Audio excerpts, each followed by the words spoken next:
How's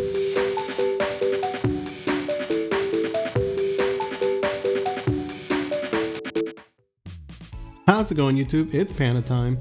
In this video we have myself playing the new Gallantmon deck, going up against the Tri-Through Classic from BT8, the Mastemon.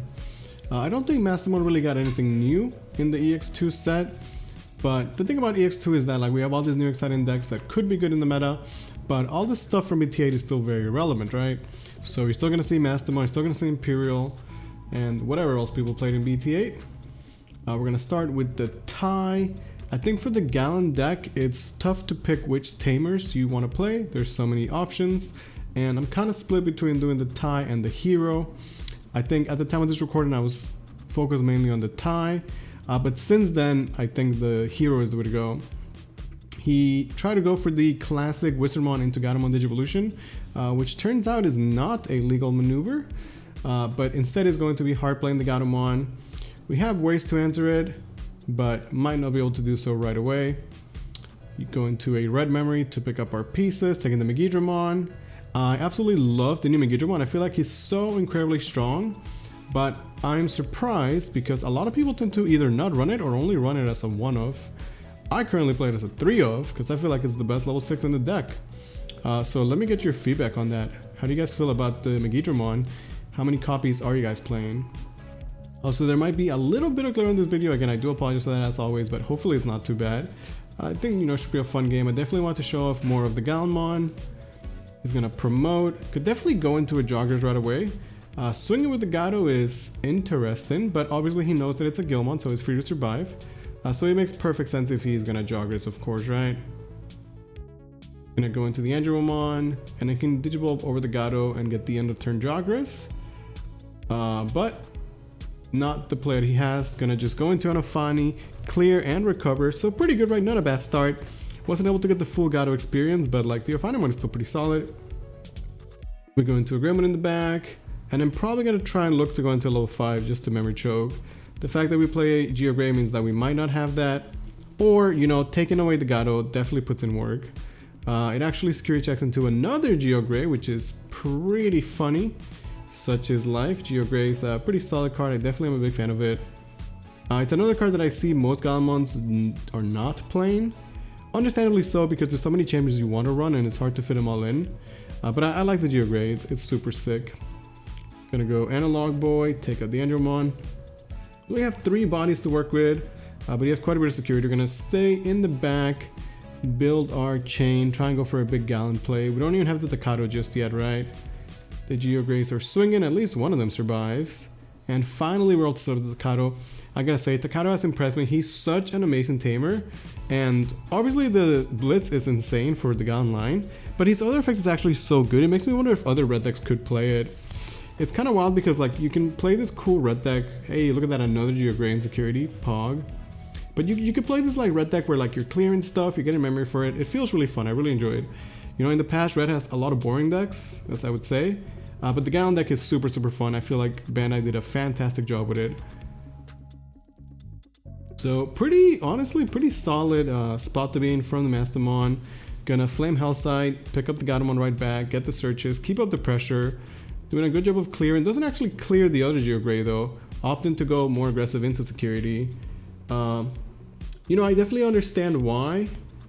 He has bodies to just end the game next turn. If I kill the Afani, he gets another body, right? So like it's very likely he can get game next turn. I definitely understand that thought process. On the other hand, like we have a Greymon that's giving me +1 security, and I have a tie and a memory boost and a Takato, right? So that play is, I think, a little bit risky, right? It's just too much. We're gonna pop the memory so we can go into Megidra and then maintain our turn. Megidra can then pop the Gato, tap in the Takato to get 1 memory. So this has 3 checks, 1 for Megidramon, 1 for the Greymon, and then 1 for the tie. And he's 13k, which survives against everything in the deck and security. So he lives, and then Geogreymon can swing for game, giving us game 1. So in that game, we were kind of down in board control, right? He was doing a good job of like clearing and pressuring with the Ofanimon, but he wasn't able to go into an actual Joggers play. And then like the Gallant deck still has that big punching power that you expect from red decks. Although like the security plus is nice, but the best way to go about it is to trash the opponent's security with either the BT2 Gallant or the Crimson mode, right? So it's pretty interesting. I am liking the deck. We see an early analog to pick up this Salomon rookie. And then might just be hard playing a Gallantmon. Yeah, it's the classic Mastemon play. Kind of a whiff, he only gets a Tapirmon out of it, which is honestly not that great. We're going to be Digimon in the back, because if we can't answer the Gato, that means that a Joggers is always possible, right? It costs 1 to Digivolve on the Gato, and then hard drop, there's a Mastemon. So coming out of Racing, when there's potential Mastemon to clear the board, is just a little bit too scary. So we're gonna stay in.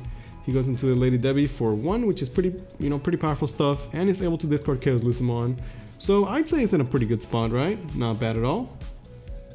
Now you can choose 2 Joggers right away, but Chaos Lucy would only clear one of the Tamers. So I feel like that would be okay for us, it's not the worst. He's gonna instead try and wait to get better value and just go into a Tapirmon.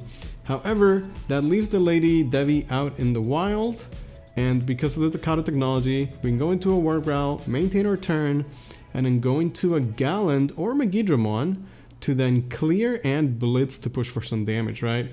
The Gallant deck has a really good job of clearing the board.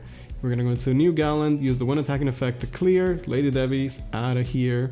Then we get some inheribles, get a memory for the Growl, memory for the Takato. Pretty good, right? We're able to answer a stack.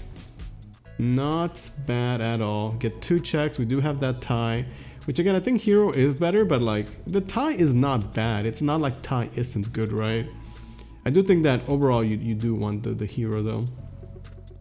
I also see a lot of Gallant players are playing Judgment of the Blade to be able to punch the Mother Reaper, which is really interesting. I don't think you need it, but it is an option, right? If you're like scared of that matchup, you can always tech against it, which is cool.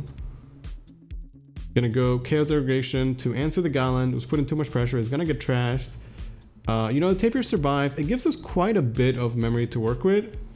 I do already have both my Tamers set up, and maybe if we have a good line, we can just go straight into it. He doesn't have a memory fixer himself. We're going to be hard dropping the Geo Gray. And see, I like the Geo Gray in this deck a lot because of the Takato, right? Because like, Geo Gray is fairly expensive, but like with those Takatos, you're gonna be popping something, getting memory back. We hit another Takato Insecurity, which is pretty pog. Checking what's in his trash. He can't Flame Hellside and then try and bring something back. Right, he does have the purple because the Tapirmon is not dying. He has Mega Jamming apparently. Hasn't been able to go into the Mastemon. The one turn that he could have gone into the Mastemon, we just made it so that he wouldn't get enough value out of it, right? And then we're able to clear the Lady Debbie, which felt really good. Just thinking about, you know, what the play is going to be. But I feel like we're in a pretty good spot. Double Takato feels nice. We got a Champion in the back. And with this deck, like Champion in the back means that we potentially have level 6 swinging. We can actually plan a Chaos Lucid to clear one of the Tamers, but we have 2 Takatos. The Chaos Lucid is very expensive. So I don't know if I agree with that. He does take out the Geo Gray because I think if he doesn't, he would potentially just lose the game, right? So that makes sense. Very, very interesting though.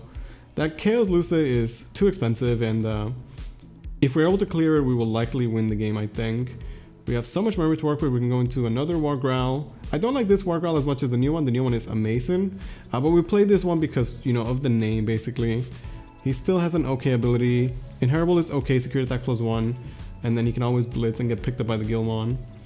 So we're going to a Megidramon. Megidramon can't clear Chaos Lucid, but he can clear the Tapirmon. And because of our Inheritables and the Takato, we actually get a bunch of memory back, putting me at 5. Which is pretty sick because of 5 memory. We can do this very epic play of going into Crimson mode for 6, clearing his Chaos Lucid, and then blitzing, trashing the top 2 cards of his security, and then checking. This is gonna put him at 1 memory. We have Crimson mode, and that's gonna be the game. So pretty cool match showing the Gallant deck. I hope you guys enjoyed. Thank you guys so much for watching.